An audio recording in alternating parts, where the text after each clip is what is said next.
Video शुरू करने से पहले आपने हमारे YouTube चैनल को अभी तक सब्सक्राइब नहीं किया होगा तो अभी सब्सक्राइब करें और बेल आइकॉन को भी क्लिक जरूर करें। चलो फिर वीडियो शुरू करते हैं। भारत रत्न बाबा साहेब अम्बेडकर को दीक्षा भूमि में बौद्ध धर्म की दीक्षा लिए हुए 67 वर्ष हो गए हैं। इस अवसर पर मंगलवार 24 अक्टूबर को शाम 6 बजे आयोजित 67वें धम्मचक्र प्रवर्तन दिवस समारोह के लिए लाखों बौद्ध अनुयायी नागपुर पहुंचे हैं। इस उत्सव के लिए सामाजिक संगठनों, स्वयंसेवी संगठनों के साथ साथ राजनीतिक दलों द्वारा अन्नदान सहित विभिन्न सामाजिक गतिविधियां क्रियान्वित की जा रही हैं।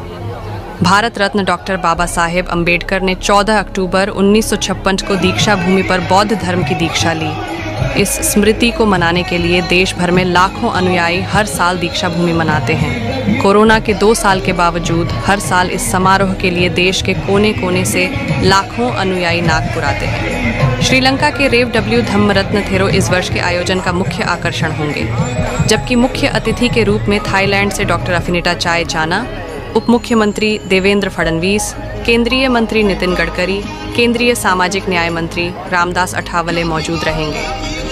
कार्यक्रम की अध्यक्षता बाबा साहेब अम्बेडकर स्मारक समिति दीक्षा भूमि के अध्यक्ष भदंत आर्य नागार्जुन सुरेई ससाई करेंगे। लेकिन दीक्षा भूमि पर 2 दिनों से धम्म दीक्षा व अन्य कार्यक्रम चल रहे हैं। ऐसा देखा जा रहा है कि इस वर्ष दीक्षा भूमि में आने वाले विदेशी नागरिकों में दक्षिण भारत के राज्यों के अनुयायियों की संख्या अधिक है।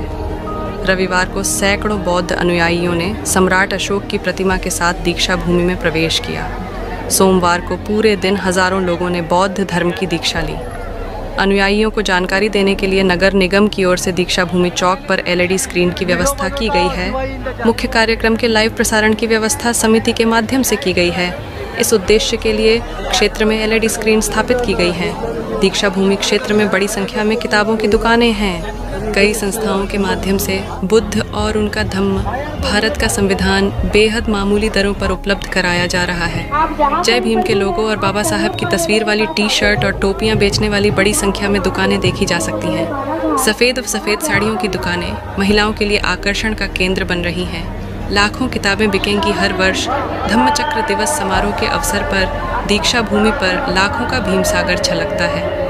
धम्मचक्र दिवस समारोह की एक विशेष विशेषता यहाँ पुस्तकों की विशाल बिक्री है। इस वर्ष भी धम्मचक्र दिवस के अवसर पर दीक्षा भूमि क्षेत्र में 2 दिनों में करोड़ों रुपए की किताबें बिकने की संभावना है। दीक्षा भूमि स्मारक समिति की ओर से दी गई जानकारी के मुताबिक दीक्षा भूमि में 300 से ज्यादा किताबों की दुकानें हैं। दीक्षा भूमि में आने वाला प्रत्येक शिष्य अपने साथ कम से कम 1 पुस्तक लेकर जाता है।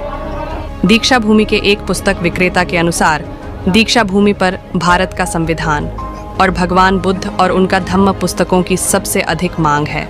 इसके अलावा महात्मा फूले, बिरसा मुंडा, शाहू महाराज पर आधारित किताबों की भी काफी मांग है। प्रवर्तन दिवस के अवसर पर देश के विभिन्न राज्यों से श्रद्धालु दीक्षा भूमि पर आते हैं। लाखों की भीड़ में कई लोग खो जाते हैं। इन लोगों की मदद के लिए सहयोग संस्था की एक विशेष टीम दीक्षा भूमि पर काम करेगी। सहयोग टीम विशेष रूप से बच्चों और वरिष्ठ नागरिकों की मदद के लिए काम करती है। 1929 से सहयोग संस्था के लोग दीक्षा भूमि पर सेवा दे रहे हैं। संस्था के कार्य की व्यापकता को देखते हुए दीक्षा भूमि पर तैनात पुलिस भी लापता लोगों को उनके परिजनों तक पहुंचाने के लिए संस्था की मदद लेती है। संस्था की ओर से अब तक हजारों नागरिकों को उनके परिजनों तक सुरक्षित पहुंचाने का काम किया जा चुका है। सहकारिता अधिकारी अपने खर्चे पर लापता लोगों को उनके पैतृक स्थान तक लाते हैं। इस वर्ष दीक्षा भूमि पर बड़ी संख्या में प्रतिमा की दुकानें भी लगाई गई हैं। इनमें डॉक्टर बाबा साहेब अम्बेडकर, भगवान गौतम बुद्ध, महात्मा फुले, शाहू महाराज, शिवाजी महाराज की मूर्तियां शामिल हैं। इन मूर्तियों की कीमत 1000 रुपये से लेकर 20 लाख रुपये तक है। एक विक्रेता ने कहा कि डॉक्टर बाबा साहेब अम्बेडकर की पूर्ण लंबाई वाली मूर्तियों की विशेष मांग है। अष्टधातु से बनी ये मूर्तियां अम्बेडकरी संगठन बौद्ध विहार समिति द्वारा बड़ी मात्रा में खरीदी जाती हैं। इस मूर्ति की दुकान पर सेल्फी लेने के लिए भी बड़ी संख्या में अनुयायी उमड़े।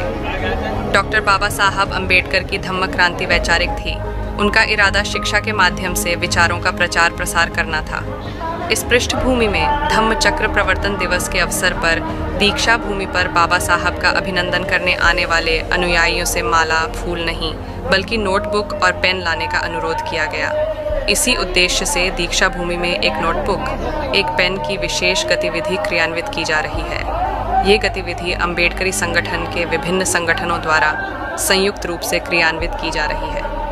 इस पहल के तहत दीक्षा भूमि में आने वाले भक्तों द्वारा नोटबुक, पेन दान किए जाते हैं और फिर ज़रूरतमंद छात्रों को वितरित किए जाते हैं। इस गतिविधि के लिए दीक्षा भूमि स्तूप के सामने मेट्रो भवन के पास एक विशेष स्टॉल लगाया गया है।